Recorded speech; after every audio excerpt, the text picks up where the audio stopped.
start with it and I'll hand it to you when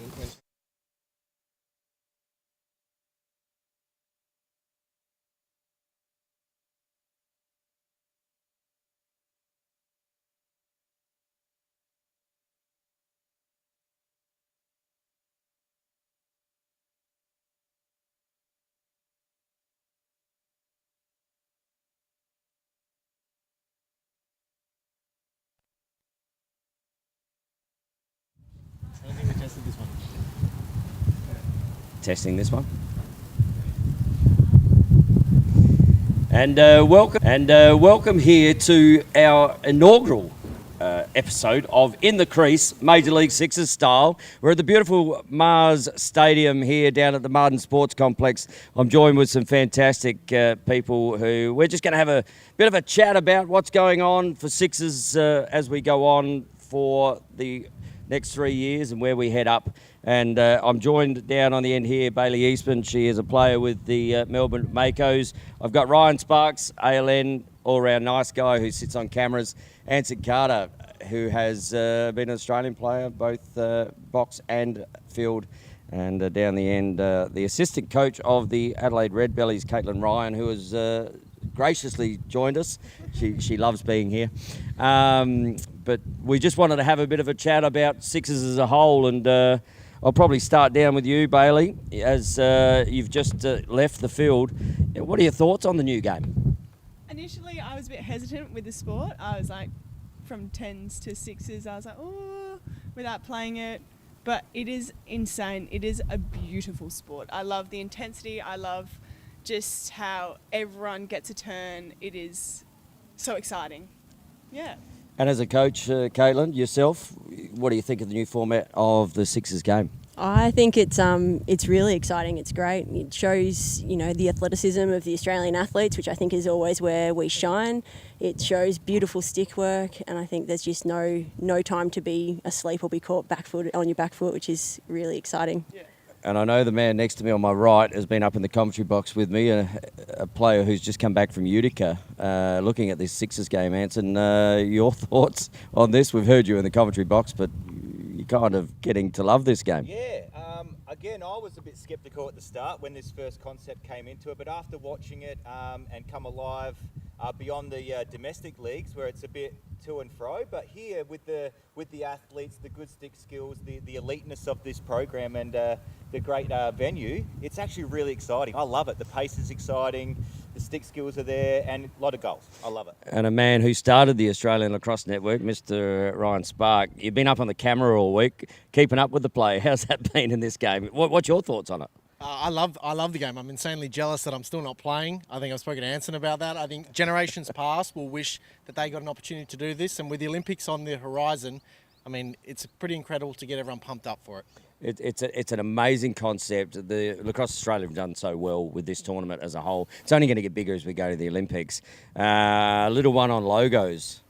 You like the Red Bellies logo? Is Red that Belly's the the best one for sure. It's It's definitely better than the Makos. Yeah, and what about you, Bailey? I think they're all brilliant. I think it is just great to have cool animals and you can have mascots and it's awesome. Well, it's better than what they were going to call the Melbourne Makos. They were going to be called the Melbourne Mullets at one point in the initial concept, and everyone was going to be able Bailey to sell was going to cut her mullets. hair when that was going I just on. took my 4-year-old to the hairdressers to cut off his mullet. There you go. No. Well, I mean, if they Not a had been mullet called girl. the Mullets, No you would mullets, have please. not had to get rid of that, wouldn't you? Yeah. You would have. Anson, your favourite mascot or favourite logo out there at the moment? It's hard to go past the Adelaide team, being the Red Bellies, but I am a sucker for the Salties. I like the little detail on the back of their uniform with the scales and things like that, and my favourite colour is green. So. And you, Mr. Spark? Yeah, you got to stay with the Perth Manta Rays. What a particular one that was. But I think the colourways, I think all the teams look amazing, and hopefully all the players got a great, not a surprise, but they were very impressed with what was delivered. Well, we all know merch is everything in lacrosse, whether you play for your state, whether you play for your club, whether you play in a tournament like this, which is the first of its kind, or you play for Australian teams. Merch is key. So I'm sure some of this will be very special as it goes on for the first one. Probably on coaching appointments. How did you find the coaching process with the appointments? I think I'm really lucky. I got paired with Stacey Morlang, who's an absolute legend of the game. So learning so much just working alongside her. She's such a great coach, and she just brings everyone along, and she gets the best out of the athletes. So, I think you could say that about a lot of the head coaches in the competition. They're just great people and great players. So it's just a really exciting opportunity. It's fantastic. It is. And your coaching appointment, how are you finding the coaches? I'm loving it. I just think everyone has got the same goal at the end of this, is just like Olympics coming up. We all want the same thing with this sport, and everyone's just got the intensity, the hustle, and the joy of this great sport. It is so good to see so many people out here passionate about something that, there was a lot of conjecture whether or not this was the right sport to take to the Olympics. I'm telling you, after a day and a half so far, I'm hooked. I love it. I love it. The only thing I haven't got yet is a golden goal. Pete might have got one of them on the backfield, but we'll work on that for the rest of the week. What's your coaching out there? I mean, you've been coached by some of these coaches out there. There's some really big coaching appointments, Anson. Yeah, no, look, I can't knock any of them. I think there's a wealth of knowledge out there, and we've got the pick of the litter, really. And again, for this Major League, this new format is sensational, and the people at the helm at the moment for each individual team, guys and girls, perfect picks. Perfect picks. Ryan, you've been coached by a lot of these guys as well. I know you said before you wish you would have been coached right now by some of them giving this. But yeah, you pleased with the coaching appointments? Yeah, absolutely. What I wanted to probably ask was, how have you found adapting to the style of play and all that sort of stuff? It's nice to see different coaches' approaches to it. Leading up to the Olympics, what do you think will come to the fore? I think it's the athleticism. You need to be fast. There's no time for passengers, so you can't. And as much as you want to have a stacked roster, everyone has a responsibility, and you can't hide. And I think that's what's really exciting about it, is you can't have any passengers. Everyone's got to be a threat, and everyone's got to be a double threat. You've got to be attack and D. You can't sit and just be a straight defender anymore. You've got to have the capacity to go and play at both ends. Yeah, and Caitlin, on that sort of gets to my next point, the draft concept. I spoke to Trav Roost and Gareth Allen the other night over a quiet water, and they told me just what went into their thought process for their draft. How much time did you spend on the list of the draft, and did you get what you wanted? I think we were lucky. We had number one pick, so we had Ashton Hiron, who is just an absolute weapon. She's just such a gun. So we were really lucky in that regard. And then, if I'm really brutally honest, I actually didn't know a lot of the younger players, so I relied a lot on Stacey to sort of know that. But the draft was exciting. I mean, I was sitting in my office at work. I don't have reception in my office, and she was texting me in 90 seconds, and I wasn't getting the messages. She's kind of looking on the camera, and I'm like, I'm sorry, I can't help you. Like, just pick someone. And so, it was good fun. And a really balanced team, the Red Bellies. I mean, they were 2-0 this morning. Both teams played out on the outer field. One of them had to lose, and you just came. It went down right to the wire. Yeah, it was tight in the end. They got away from us in that final quarter, but we've got a really great group of players. They're young, they're fast, they're sponges. They're just soaking it all up. They're improving every game. They're doing what we ask. So it's just, definitely the best team out there. Yeah, and Olympics in 2028. I mean, when you hear that, Bailey, the opportunity for you sitting here right now to look at down a camera and say, I am an Olympian, how much does that drive you now, knowing that this sport will get there? Oh, so much. Lacrosse is seen as a kind of an underdog sport. Not many people know it. They're like, oh, but now because the Olympics in the horizon, we've got this. Like, this is so exciting. It's an amazing feel, isn't it? And I know the two boys sitting to my right and left here, I can see Anson's face just going, wow. An Olympic jersey?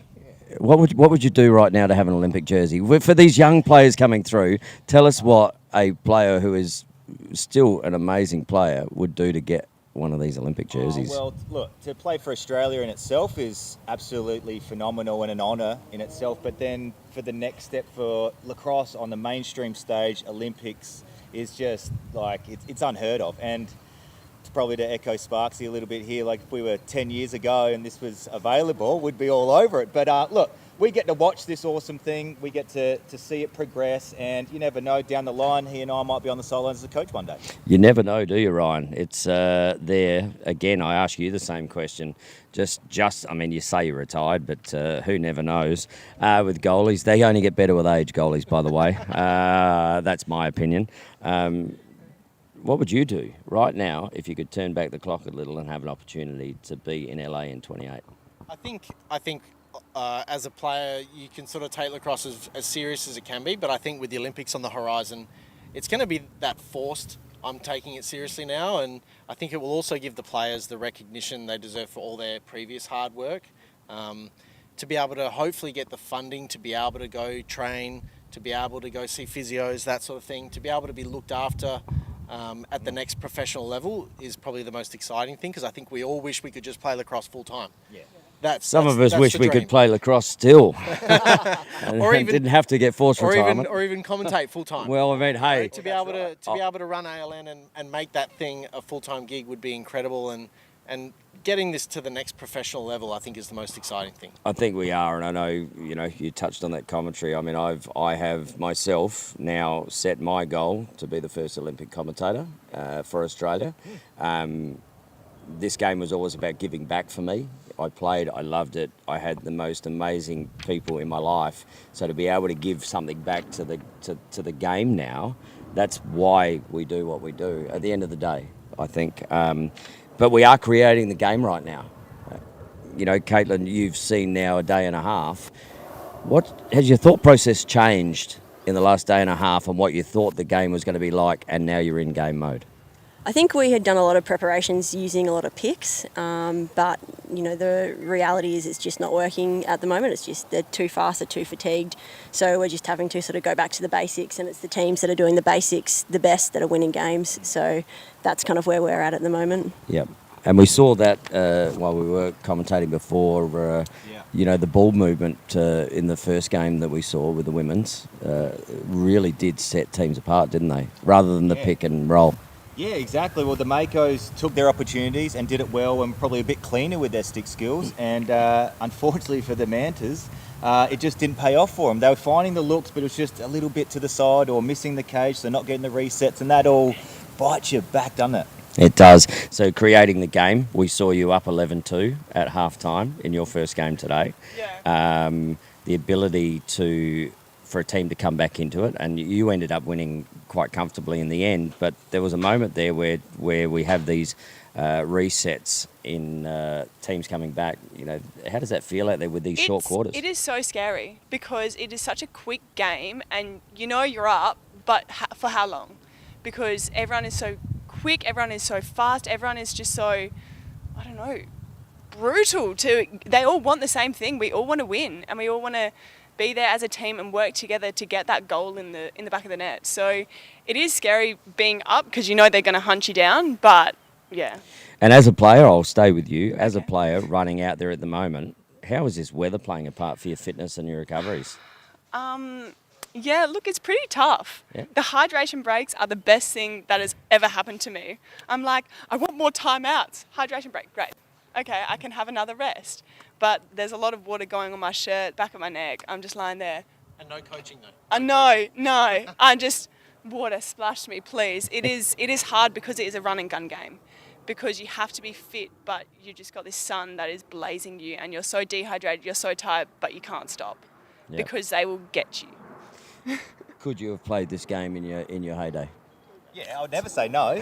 And you always do what you got to do, right? But I mean, a lot of other disciplines of lacrosse, especially ones with a great production like ALN, you could get a TV timeout in there to give the players, referees, another little break that's not an official timeout, and take advantage of that. But that's always something for the future, isn't it? It is indeed, Ryan. The opportunity, the same, to be out there creating this game. Yeah. I suppose from my own perspective, I look at the goalies and I look at the goalie play. And the fact you're not allowed to cross the halfway line, how bad's that? Oh, that's good for me. I would not want to do that, but there's certain goalies that would love the opportunity. It's only 35 metres from one end to the middle. But I'm saying in terms of this weekend, Yeah. Obviously each team has one goalie. There's no interchange or anything like that. So protecting your goalie as much as possible, not getting them shelled. and also picking your goalie up if they are struggling, because Sixers, everyone's going to score. Yep. So I was curious, what have your thoughts been on the goalies for the week, and how have you managed your own goalie, and then their expectations of what sort of save percentage they should have, because it is so tough. Yeah, no, it is absolutely. I guess, you can't go into a game thinking that you're going to get a clean sheet, and if you get a clean sheet for a quarter, then amazing, great work. But a lot of it, I think, comes down to your defence. You've got to have a good defensive pressure, and it's got to be consistent, and you've got to have your goalies sort of telling your defenders what to do, and then finding those quick outlets. I think the 10-second to clear, particularly for the women's game, we haven't had that, penalty or that sort of timer before.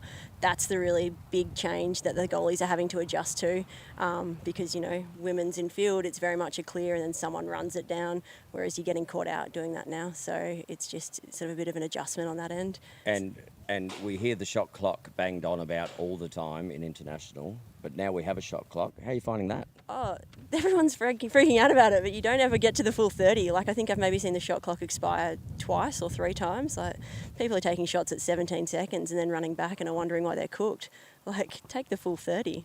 How are you finding that with the shot clock? I'm not used to it. I'm still trying to get into it. I don't think I've actually looked at the shot clock. I'm waiting for the teammates to call it. That's why Bailey's been the 3 that have been caught out. Yeah, it actually has been me. No, that's good, isn't it?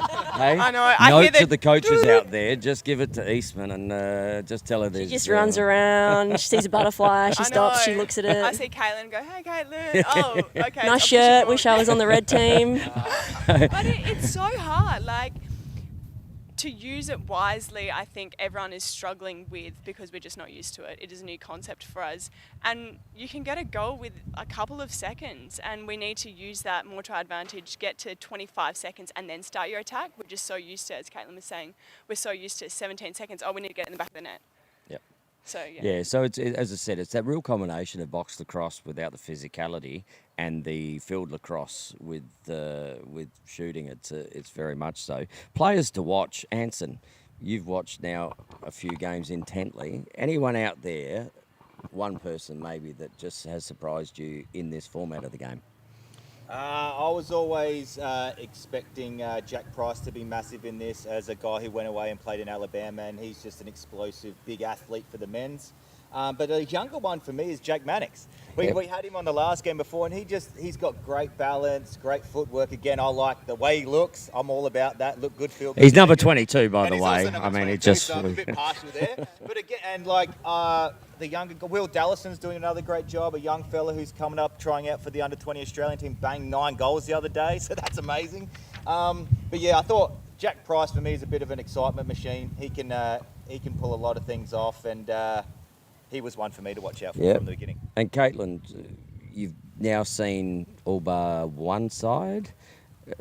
Anyone stood Ashton out? Byron. Yeah. She's absolutely head and shoulders. She's an absolute weapon. Yeah. She's so good. She's so just gritty and tenacious, and she's everything you want in a player. Yeah. So Ashton's been great for us. I think a player that I didn't really know, I saw a little bit of her at the Under-20 World Cup just gone, Jade Mangan. She's really well suited to this game. She's smart in defence. She gets on your hands, and then she's got the speed to really run away and, punish them in transition. Jado was great over there. I was over in Hong Kong. She got the coast to coast there, and I must say, when she looked up here, but the other day we were commentating, and she could hear us, and I said, "It's time for that coast to coast again, Jado," and she just looked and she went, "I think God's spoken, and I better go down there." And I can imagine the coaches the other side going, "No."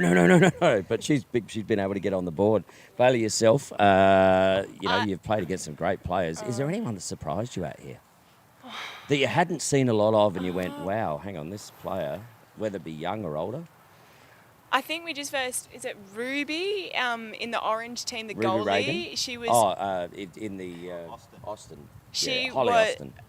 No, In the goals? the goals. Yeah, Holly Austin in the goals. So Holly? Yeah. She's insane. She is all over the ball. She's high, she's low, she's quick. Her clears are insane. I went out there to play on her to try and get the ball back, and she just stayed so composed, which is great. Well, she got down to the under-20 final cut and didn't get through. Yeah. As I spent a fair bit of time with some of the under-20s. But yeah, she's going to be a great... She's actually eligible for the next under-20 tournament. Yeah, and I think she's trying out for Aussies. Yeah, so she's in the Aussie squad the the moment for the Women's World Qualifiers in January. I also think, thinking forward, we've got a game this afternoon. We've got Jess Morrison, who's just oh my gosh, she's put gym, run, like she's increased her lacrosse ability insanely. But then there's also like Liv Parker, who we've got just thinking ahead for the game. That it's going to be a tough. She's also really good. You should match up on her too. So all I'm hearing is that Bailey Eastman Bailey's gonna have a should really just hard run game. out Oh, there. I don't know about that. No subs for Bailey. So in defence, Yeah. what you need her to do is the ball's passed off, she needs to go to the next player. Yeah, Bailey, you're pretty much just chasing the ball. Can you put a uniform on? You can come join us. I'm way too slow and old to be playing this game. I've seen you play. What about you, Ryan? You've been on the camera, you've been following this, men's or women's. Anyone really surprised you out there where you went, wow, I hadn't seen that person before, putting you on the spot?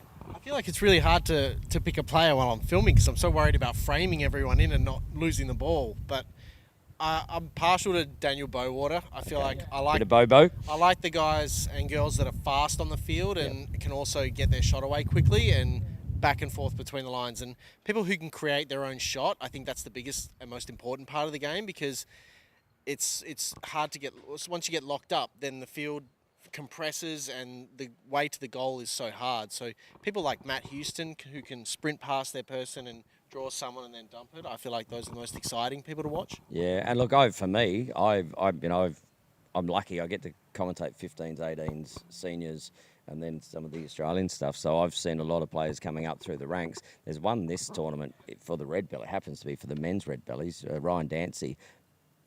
Didn't know his name, hadn't seen him, and he popped a shot in the first game I saw, and I went, who is this kid? So there's one for me that, there's always someone that steps up in these tournaments, and that's one of them. Tips for champions. Now I know what you're going to say, but we will start with Anson. What are your thought processes? Tips for the champions? We've seen a fair few games already. This women's first. Women's first. I just be clean. I think the tips for anyone really in this game is obviously take full advantage of transition because the game's so up and down. They're easy goals. They're almost like layups in basketball. You've really got to take advantage of those easier ones. And then just good ball movement, really. Like, don't have it in your stick for too long. So he's trying to get around it. Who's going to win this tournament? I ain't getting around anything. As far as the look, Women's champion. Women's champion. Well, look, I might. Yeah, well, why not? I'll stick with the Red Bellies, no offence. Got the Red Bellies? Yeah, That's okay, I'll say Makos. I'll go the Radlade Red Bellies. All right, Makos. Obviously the Red Bellies. Red Bellies, for sure. all the way. Yep. And I would hope us. I just think the team we're versing this afternoon are, I don't know. Not that hard. Yeah. Did you lose by 2, 3?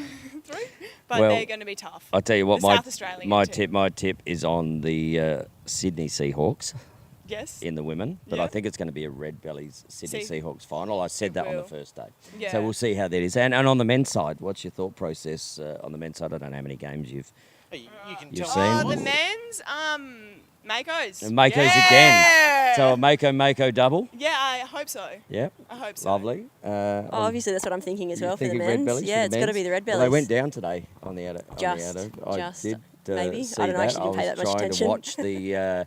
So while we're commentating, we're watching this game, trying to call it, and then we're also watching the scores on the other side, trying to find out what's going on.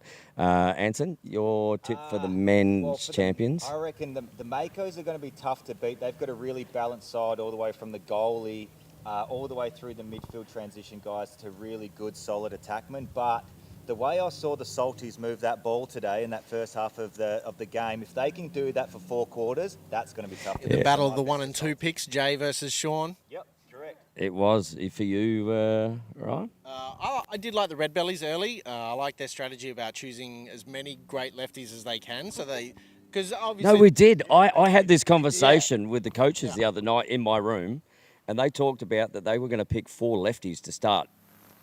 And what that did was leave the other teams without many lefties, That's right. It's about the depth and obviously more depth. which goes possibly back in to righties and then- the drafts, doesn't it? It's a very cool format. How cool that we get to talk about the draft and selecting players and all that sort of stuff. And I suppose on that, there's a lot of people that we know. There's names here not playing this tournament who may have thought, oh, is it Mickey Mouse? Are we going to wait to see what this happens? I'll tell you what, the boat has sailed right now. And you haven't drafted, but there are players who will come into these sides on the next one. This is only going to get so much bigger. But yeah, as far as my tip, I have got the Salties after what I saw today with their 9-2 first half. They moved the ball exceptionally well, and Jay Bidwell Barton in the cage was.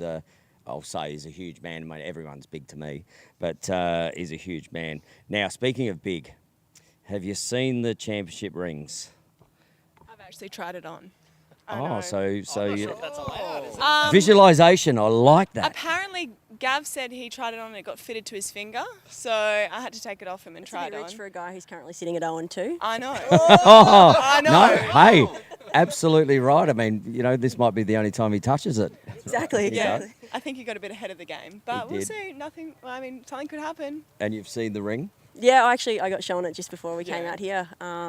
Look, it's a shame it's blue. It would be nice to be a bit red, but I'll take it either way. Well, I tell you what, there's going to be 13 men and 13 women and coaches getting one of them.